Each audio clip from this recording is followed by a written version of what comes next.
हाँ जी।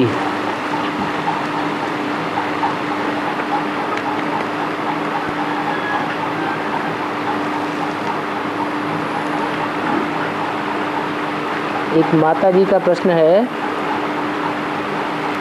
माँ बाप का किया हुआ पाप कर्म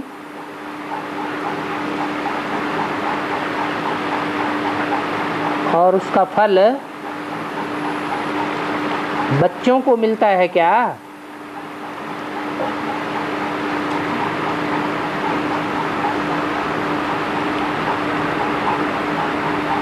मिलता है या नहीं मिलता है? हैं? एक कहता है मिलता है, एक कहता है नहीं मिलता है।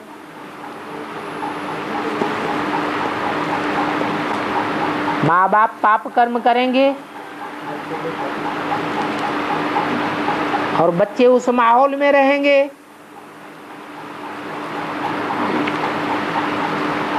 तो उस माहौल का असर बच्चों के ऊपर नहीं होगा? है? होगा या नहीं होगा? तो जो माहौल का जो असर पड़ेगा बच्चों के ऊपर,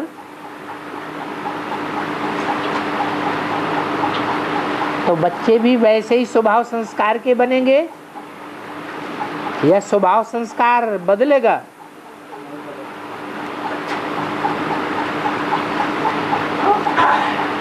क्या होगा? माँ बाप के संस्कार है, माँ बाप के संस्कार बच्चे को है।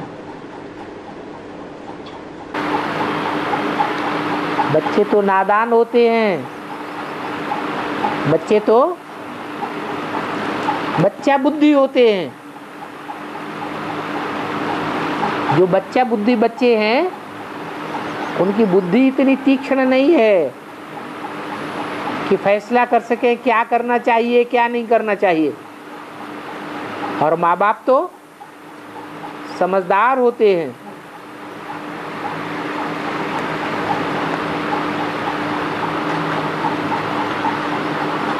यहाँ वेद में ये बात कैसे लागू होती है?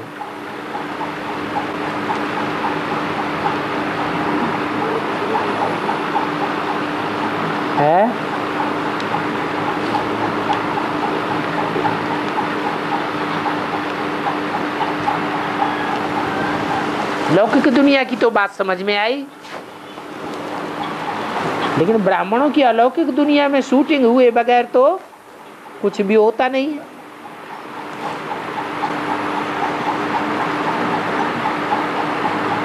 बेहद बड़ा ड्रामा तो तब बनेगा जब पहले रिहर्सल हो, शूटिंग हो ड्रामा की। तो यहाँ शूटिंग कैसे होती है? है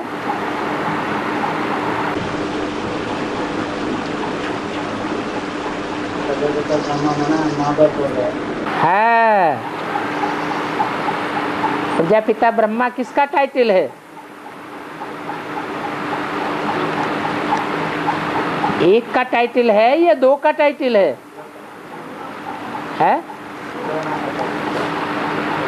प्रजापिता ब्रह्मा दो शब्द हैं या एक शब्द है? दो शब्द हैं। एक है सारी प्रजा का पिता, उसका अर्थ हुआ प्रजापिता, और एक शब्द है ब्रह्मा। ब्रह्मा ने बड़ी, माँ माने माँ।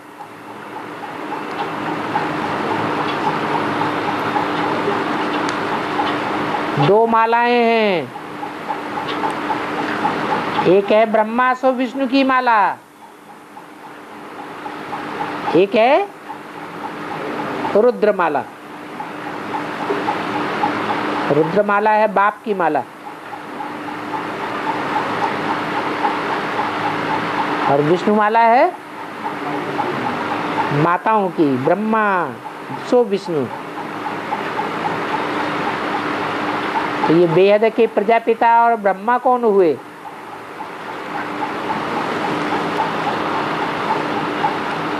कौन सी आत्मा है जो बेहद की प्रजापिता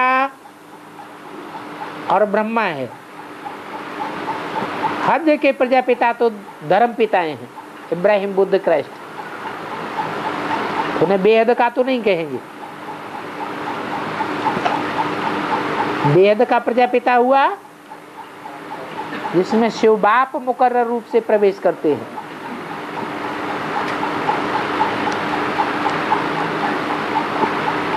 तो फिर बेहद की माता कौन हुई? दादा लेखराज को तो नहीं कहेंगे जगदम्बा। जगदम्बा की तो पूजा होती है, और दाढ़ी मूछ वाले ब्रह्मा की तो पूजा नहीं होती है। तो जगदम्बा है बेहद का ब्रह्मा, परंतु जगदम्बा के संस्कार और प्रजापिता के संस्कार एक ही जैसे होंगे या अलग अलग होंगे? क्यों?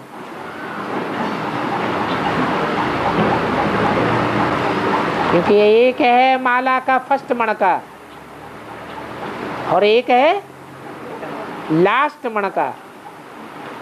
तो फर्स्ट और लास्ट में अंतर तो होगा।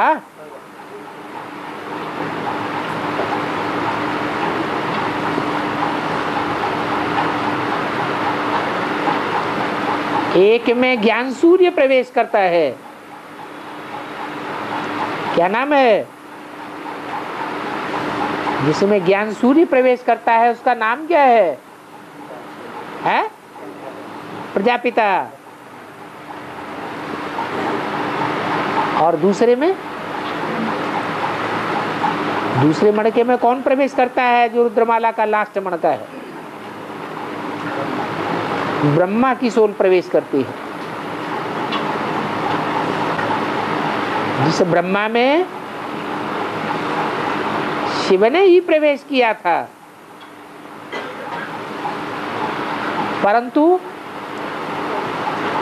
दादा लेखराज ब्रह्मा में शिव ने प्रवेश किया तो सिर्फ सुनने सुनाने की बात हो गई। प्रवेश करके जो कुछ भी सुनाया वो सुनने सुनाने की बात हो गई, या समझ में भी कुछ आया है? समझ में नहीं आया, माने भक्ति मार्ग हो गया। दादा लेखराज ब्रह्मा के द्वारा जो भी वाणी चलाई वो ऐसे हो गई जैसे आज की दुनिया में वेद।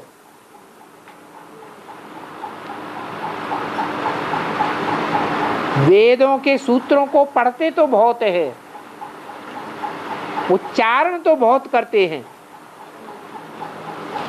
लेकिन अर्थ उनका क्या है सो कोई को पता ही नहीं है।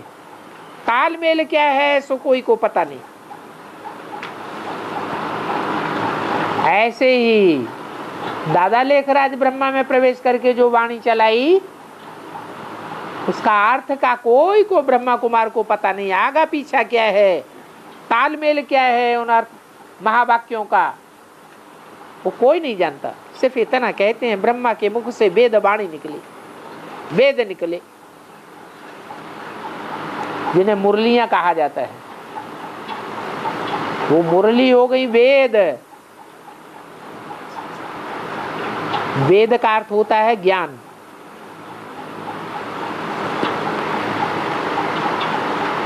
परंतु क्या वो ज्ञान है? क्यों नहीं ज्ञान है? समझ में किसी को नहीं आया। अगर समझ में किसी को बात नहीं आती है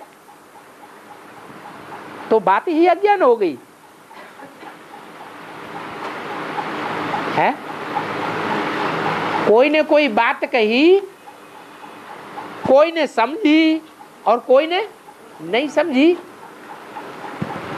तो जिन्होंने नहीं समझी उनके लिए वो बात का कोई अर्थ नहीं हुआ, और जिन्होंने समझी उनके लिए वो बात सार्थक हो गई। तो उस बात को सत्य कहें या असत्य कहें, जिस बात को कोई ने समझा और कोई ने नहीं समझा, तो बात सत्य है या असत्य है? अगर एक को भी समझ में आ गई और ऐसी समझ में आ गई जो दूसरों को साफ को समझा सकता है, तो वो बात सत्य है या असत्य है? तो वेदवाणी भी सत्य है या असत्य है? तो सत्य है। वेद माने ज्ञान, ज्ञान माने जानकारी, और सत्य की जानकारी है। परंतु जब तक बाप उस वेदवाणी को टीचर बन करके न समझावे, तब तक वो वाणी भी निरर्थक है। सार्थक तब बनती है जब बाप आकर के टीचर बन करके समझाए। वो सुप्रीम टीचर है, सारी दुनिया को समझाने वाला टीचर है। उसको समझाने वाला दुनिया में कोई नहीं है, और वो सारी दुनिया को समझाने वाला है। लेकिन बिंदु रूप में है या साकार रूप में टीचर है? साकार बन करके आता है।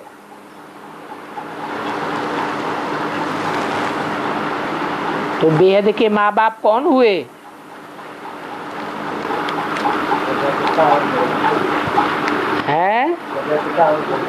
है बेहद के माता पिता हुए, प्रजापिता और जगदम्बा।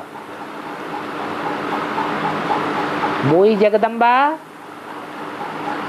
के संस्कार जब लक्ष्मी से मिलकर के एक होते हैं, तो दोनों ही मिलकर के जगत माता कही जाती है।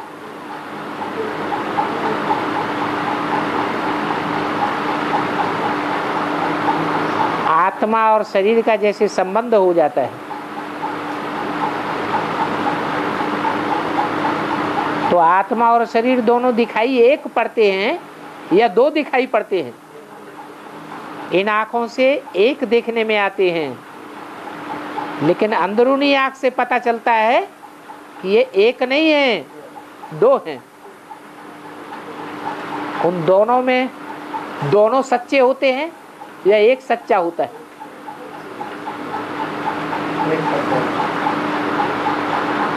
एक सच्चा है और एक झूठा है।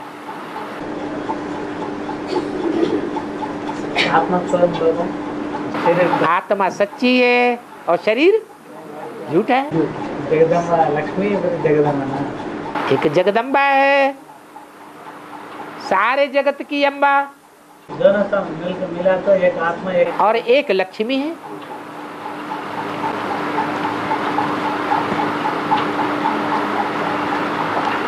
तो जो झूठ है उससे झूठा ही काम होता है,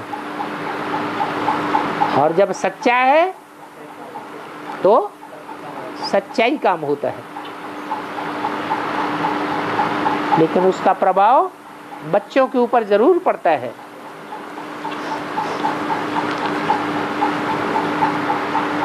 और मुरली में आया है विकारांक, विकारांक ऊपर विजय पाना, नहीं तो विकारांक दान देना। दान देना है, देना है ऊपर। या तो विजय पालो, दान मत दो। दान कैसे देना बाबा? है दान कैसे देना? बीवी बाल बच्चों को अर्पण कर दो जिनसे तुम विकार भोगते हैं। अर्पण कर दोगे तो विकार भोगना बंद हो जाएगा। तो या तो दान दे दो, या फिर क्या करो, विकारों पर विजय पाओ। तो कौन सा सहज है? वो कौन सा सहज लगता है? हैं? दान करना सहज है। छोड़ो छोड़ो छोड़ो है। बाबा पूछते ना बाबा मुरली में, हाँ विजय मेरे के दो कथा ऐसा समझ लिया है। विकलांग को दान दो कहते बोले ना, हाँ, बाप पूछे कहते मैं समझ गया। ये क्या कह रहे? बाबा ऐसे बोलेगा तो मैं समझ लिया बाबा। बाबा ऐसे बोलेंगे तो समझ लिया। बाबा को देना विकलांग को ऐसा हाँ समझ लिया। हाँ, विकलांग को दान देंगे या दान नहीं देंगे। अगर नहीं देंगे तो फिर उनके ऊपर विजय प्राप्त करके दिखाओ।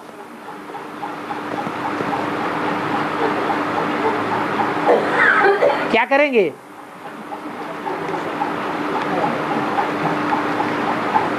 बड़ी भारी समस्या है। कोई के लिए बड़ी भारी समस्या है और कोई के लिए कोई खास समस्या नहीं। तो ये अंतर पड़ जाता है। जो पक्की देवता धर्म की आत्माएं हैं उनके लिए कोई समस्या नहीं, और जो देवता धर्म के पक्के नहीं हैं उनके लिए थोड़ी समस्या है। और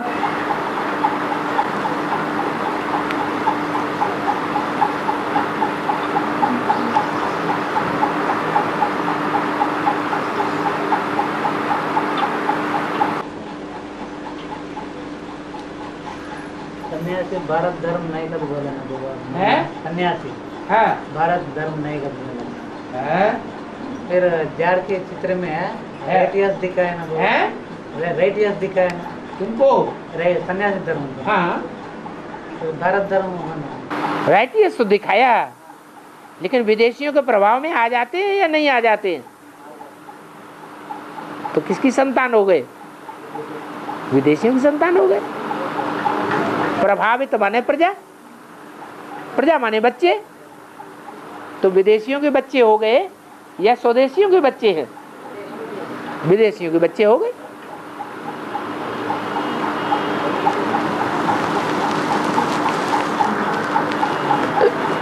ज्ञान मार्ग में जो आत्माएं कलयुगी शूटिंग पूरी होने के बाद ज्ञान में आती है, उनके ऊपर कैसा प्रभाव पड़ता है?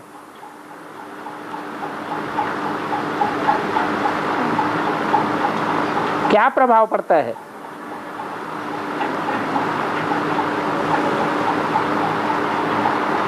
कलयुगी शूटिंग पूरी होने के बाद ज्ञान में आने वाली आत्माएं दो प्रकार की हैं। एक तो वो हैं जो यज्ञ के आदि में ही ज्ञान ले चुकी थी, और दूसरी वो है जिन्होंने आदि में ज्ञान नहीं लिया था। पहली बार इस कल्प में ईश्वरीय ज्ञान के संसर्ग में, संपर्क में, संबंध में आती है।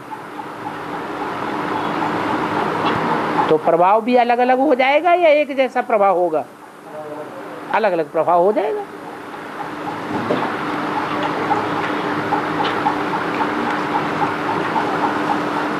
और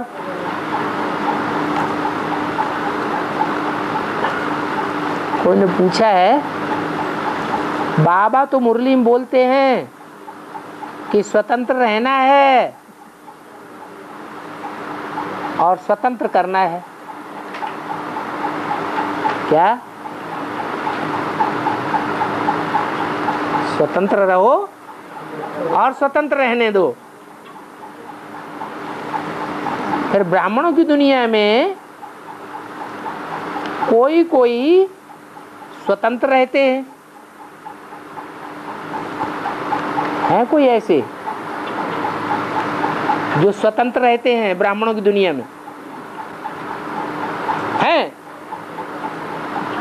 है? ब्राह्मणों की दुनिया में कोई ऐसे हैं जो स्व माने आत्मा, तंत्र माने शासन,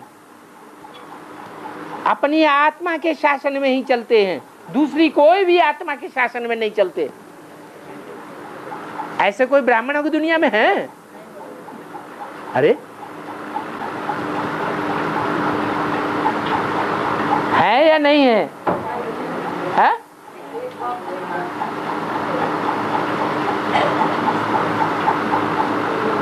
ये तो कागज में लिख करके दिया गया, किससे पूछे, नाम तो लिखा नहीं।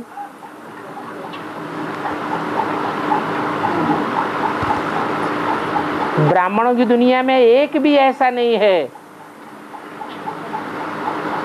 जो 100% पूरी स्वतंत्रता में रहे, किसी दूसरी आत्मा के संसर्ग संपर्क में आकर के भी परतंत्र न बने।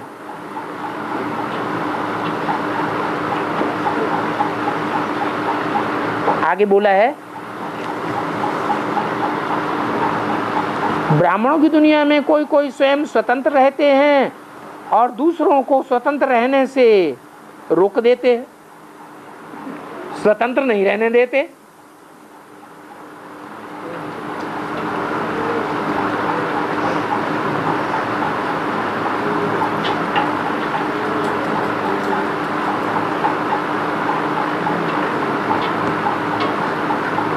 ये तो बड़ी चालाकी हो गई। क्या चालाकी हो गई? खुद स्वतंत्र रहना और दूसरों को बंधन में डालना।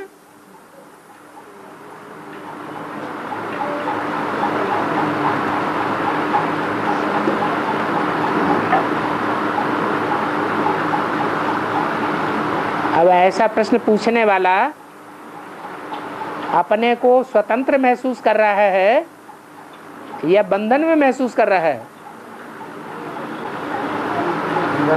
है? बंधन में महसूस कर रहा है।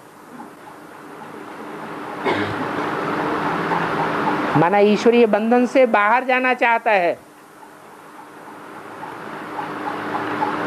ईश्वर का बंधन, बंधन कहें या जन्म जन्मांतर के लिए निर्बंधन होने का साधन है, तो वो स्वतंत्रता है या परतंत्रता है?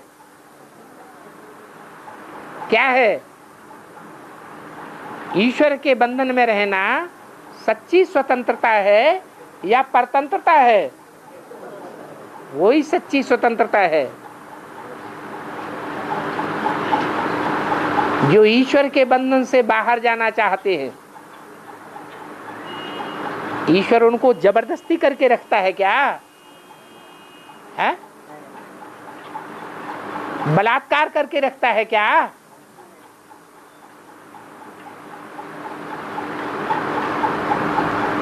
तो उनको स्वतंत्र हो जाना चाहिए कि नहीं हो जाना चाहिए? है? कोई रोक टोक है?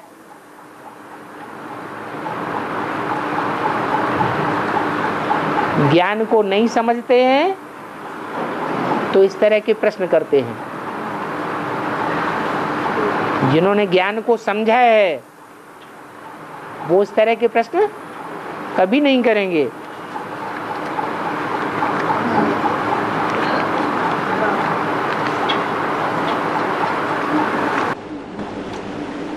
वो इस्कॉन टेम्पल मैंने क्या है? इस्कॉन टेम्पल मैंने कृष्ण का टेम्पल बनाया ना इंदौर में है? कृष्ण का टेम्पल, कृष्ण का टेम्पल, इस्कॉन टेम्पल का तो नाम रखे। कृष्ण वाली आत्मा कौन सी है? कृष्ण वाली कौन सी आत्मा है? अरे तुम्हें तो मालूम है, बताओ ना जल्दी। कृष्ण वाली कौन सी आत्मा है संगम में, ब्राह्मणों की दुनिया में? है? कृष्ण वाली आत्मा कौन है? ब्रह्मा। ब्रह्मा ज्यादा काम कान से करता है या दूसरे इंद्रिय से करता है? कान से करता है। तो उसका नाम क्या पड़ गया? ISKCON temple. सुनते सुनाते तो बहुत हैं लेकिन समझने के लिए तैयार नहीं हैं। उनकी यादगार में ये धर्म चला है जिसको इस्कॉन कहते हैं।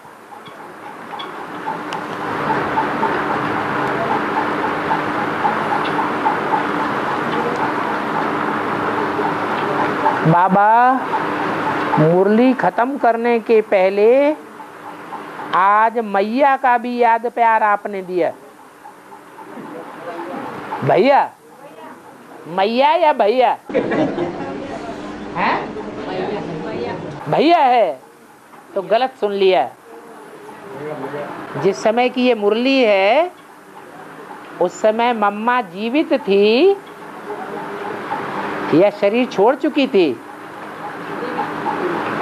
जिंदा थी, लेकिन मुरली जहाँ चल रही थी वहाँ मौजूद नहीं थी, क्योंकि मम्मा भी सेवा करने के लिए बाहर शहरों में जाती थी। इसलिए बाबा को मुरली चलाते चलाते माँ की याद आ गई और बोला मैया का याद प्यार। कोई ने भैया समझ लिया।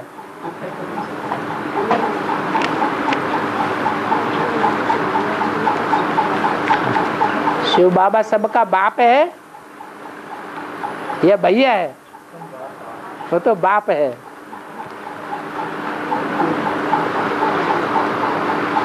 एडवांस पार्टी को वरदान है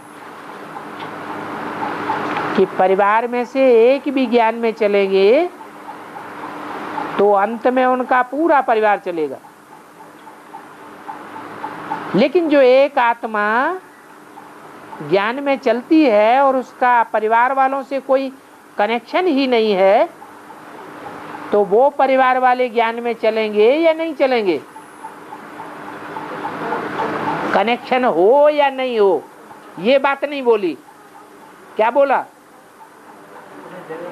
कि जो एडवांस ज्ञान में चलने वाले हैं उनके परिवार वाले उनके कनेक्शन में हो अथवा न हो, वो सब ज्ञान में चलेंगे। कनेक्शन तो तुम्हारा रहा था ना, बिना कनेक्शन के पैदा हो गए क्या? बिना पालना के जिंदा हो क्या? तो जो पालना ली है, जो भाव स्वभाव संस्कार में बचपन में भरे हैं माँ बाप से, उनका उजूरा माँ बाप को जरूर मिलेगा। वो आत्माएं भी ज्ञान में आवेंगी। कनेक्शन में नहीं है तो भी जिंदा तो है ना। तो दुनिया में जहां कहीं भी होंगी उनको पता चलेगा कि मेरा बच्चा या मेरा संबंधी या मेरा भाई या मेरी बहन उस ईश्वरीय ज्ञान में चलती है, जिस ईश्वरीय ज्ञान में संसार में कितना नाम वाला हो रहा है। उनकी बुद्धि भी खींचेगी। कनेक्शन हो या ना हो, वो स्वयं ही दौड़ करके ज्ञान में आ जाएगी। और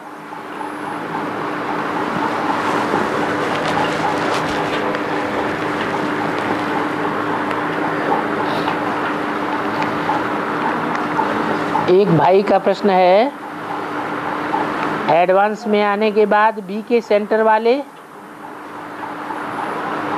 अपने सेंटर में आने के लिए बुला रहे हैं, उस सेंटर में जा सकते हैं या नहीं जा सकते हैं? वहां की टोली खा सकते हैं या नहीं खा सकते हैं?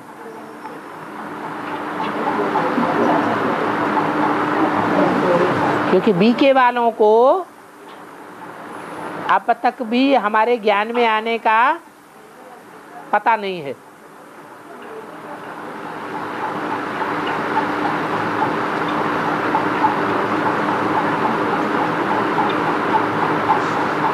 बताओ भाई, किसी को जवाब आ रहा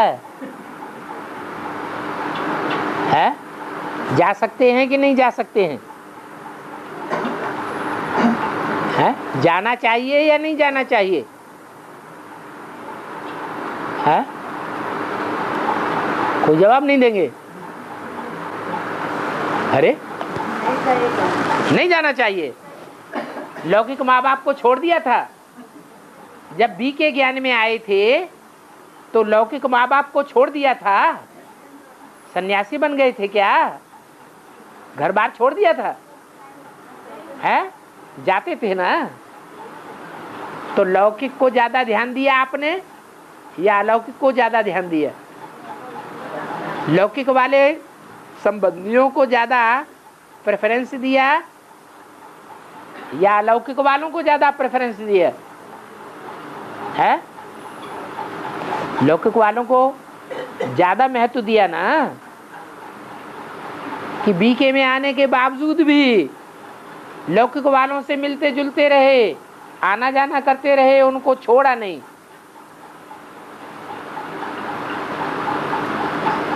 तो ये प्रश्न यहाँ क्यों पैदा होता है? ब्राह्मणों की अलौकिक दुनिया में ये प्रश्न क्यों पैदा हो जाता है कि बीके वालों के पास जाना चाहिए या नहीं जाना चाहिए, मिलना चाहिए या नहीं मिलना चाहिए? नहीं मिलना चाहिए। लौकिक वालों से मिलना चाहिए, लेकिन अलौकिक वालों से नहीं मिलना चाहिए है? मिलना तो चाहिए। जैसे हम लौकिक वालों से मिलते जुलते रहे, उनको छोड़ा नहीं है, छोड़ते नहीं, तो उनको ज्ञान सुनाते हैं जाकर है। जैसे लौकिक वालों को छोड़ा नहीं, उनको भी ज्ञान सुनाया। ऐसे ही क्या करें कि हमको जो खुशी मिली है वो अलौकिक ब्राह्मण परिवार को अर्थात बीके वालों को भी जरूर सुनानी है। मिलने जुलने के लिए मना नहीं है, लेकिन अगर मिलने जुलने के बावजूद भी उनको ज्ञान नहीं सुनाते हैं तो पाप के भागी बनते हैं। क्या हमारा फर्ज है या नहीं है कि उनको सुनाए या ना सुनाए हैं? उन्होंने हमको खुशी दी,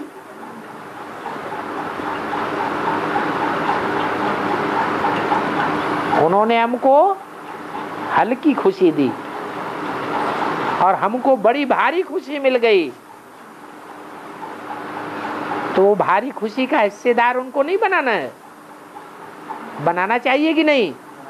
बनाना चाहिए। तो सुनते ही नहीं तो क्या करेंगे है? अगर नाम सुनने के लिए तैयार ही नहीं, सुनने के लिए रेडी भी नहीं तो क्या करें? शिव बाबा को 70 साल हो गए, 70 साल समझाते सुनाते हो गए। क्या हम सुनने समझने और धारण करने के लिए तैयार हैं? हैं तैयार? बोलो हैं? हैं? अरे बोलो ना, हैं तैयार? धारण करने के लिए तैयार हैं? हमें तो अब इससे काम क्रोध लोभ मोह अहंकार छोड़ दिया? ट्राई कर रहे हैं, तो वो भी छोड़ने की ट्राई कर रहे हैं, छोड़ने के लिए ट्राई कर रहे हैं लोग, ट्राई कर रहे हैं, छोड़ा नहीं है।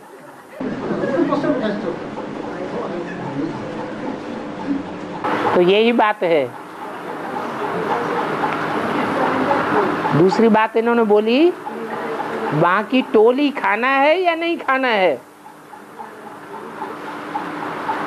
है? अगर वो हमारी बात सुनने के लिए तैयार हैं तो जरूर खाना है। सुनने के लिए, समझने के लिए, धारण करने के लिए तैयार हैं तो हमारे परिवार के हैं। हम अपने परिवार का भोजन नहीं खाएंगे तो कहाँ खाएंगे? और बिल्कुल तैयार नहीं है, सुनने के लिए ही तैयार नहीं है, कान में उंगली दे लेते हैं, हम तुम्हारी बात नहीं सुनेंगे। तो कान में उंगली देने वाले कौन से धर्म के होते हैं? वो तो इस्लाम धर्म के, मुसलमानों के यहाँ खाना खाओगे?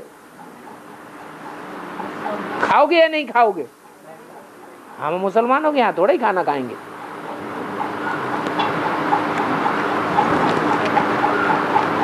और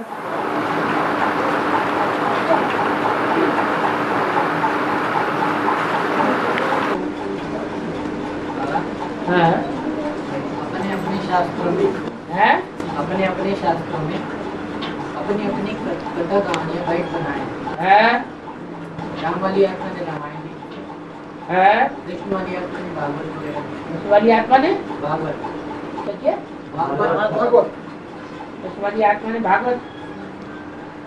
हाँ तो भागवत में बताते हैं मक्खन चुराया, है मक्खन चुराना, है गोपियों को भगाना, है ये सब कहानी है प्रजापिता की।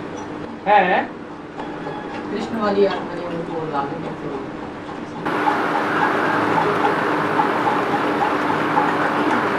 जब प्रैक्टिकल में भागवत होती है, ब्रह्मा कुमारियां भागेंगी या नहीं भागेंगी? तब आवाज निकलेगी, दुनिया में नहीं निकलेगी। है भागेंगी और आवाज भी निकलेगी। ब्राह्मणों की दुनिया में भी आवाज निकलेगी और बाहर की दुनिया में भी आवाज निकलेगी। तो ब्रह्मा कुमारियों के अंदर पहली आत्मा कौन है जो भाग करके हमेशा के लिए इधर आ जाएगी, गुलजार दादी में नहीं जाएगी? कौन है? ब्रह्मा की सोल। तो प्रैक्टिकल में भागवत बनाने वाली कौन हुई? है ब्रह्मा की सोल। हम तो सिर्फ आवाहन करने वाले हैं। ब्रह्मा की सोल तो प्रैक्टिकल करने वाली है। उनके प्रैक्टिकल करने का हमारे ऊपर असर होगा, दुनिया के ऊपर असर होगा। तो ऐसे ही शास्त्र सुनाने वाले अलग होते हैं मुख से, और लिखने वाले गणेश जी अलग होते हैं।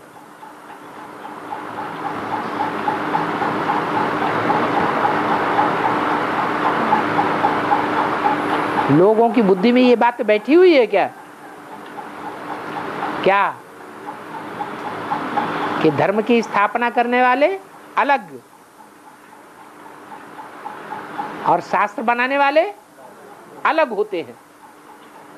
ये दुनिया वालों की बुद्धि में नहीं है, हमारी बुद्धि में है।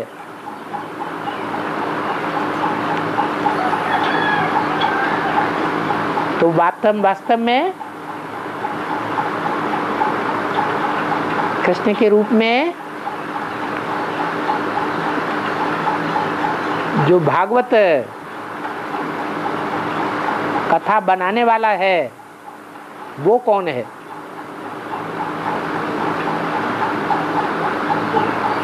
जो इंस्पिरेट करने वाला है वो भागवत बनाने वाला है। जो इंस्पिरेशन में आकर के प्रैक्टिकल करने वाला है वो भागवत कथा बनाने वाला है।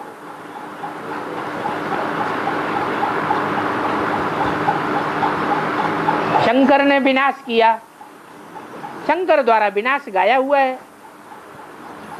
तो शंकर द्वारा इंस्पिरेशन मिलता है, प्रेरणा मिलती है विनाश की, और विनाश करने वाले दूसरे होते हैं। कन्याएं माताएं निमित्त बनती है, शक्तियां निमित्त बनती हैं असुर संहारिणी बनने के लिए।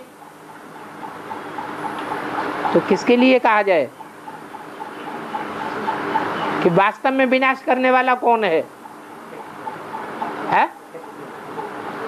प्रैक्टिकल में विनाश करने वाली शक्तियां हैं, लेकिन उन शक्तियों को प्रेरणा देने वाला शंकर है। जैसे कोई राजाई होती है, राजा बैठा हुआ है, फैसला करता है इस आदमी को सूली पर चढ़ा दिया जाए।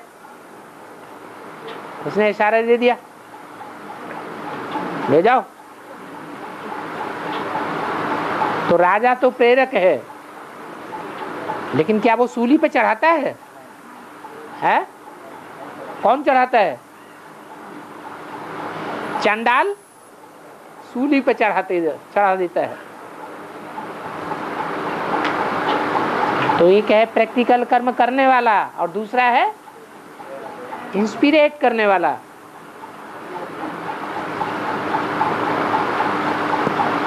दोनों के मिलकर के कार्य करने से कार्य संपन्न होता है। चांडाल को तो इतनी अकल ही नहीं है कि वो फैसला करे कौन राइट है कौन रंग है।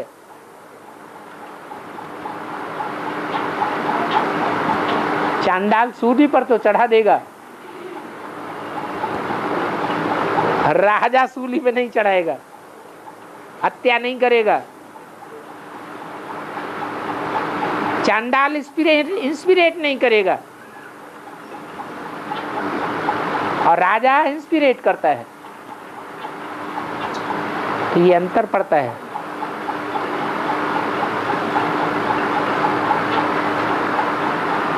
असली गीता का भगवान कौन?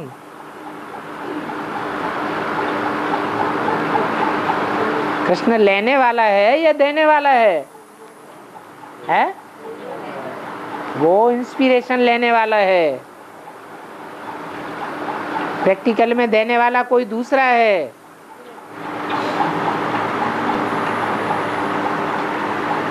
और कुछ? ओम शांति।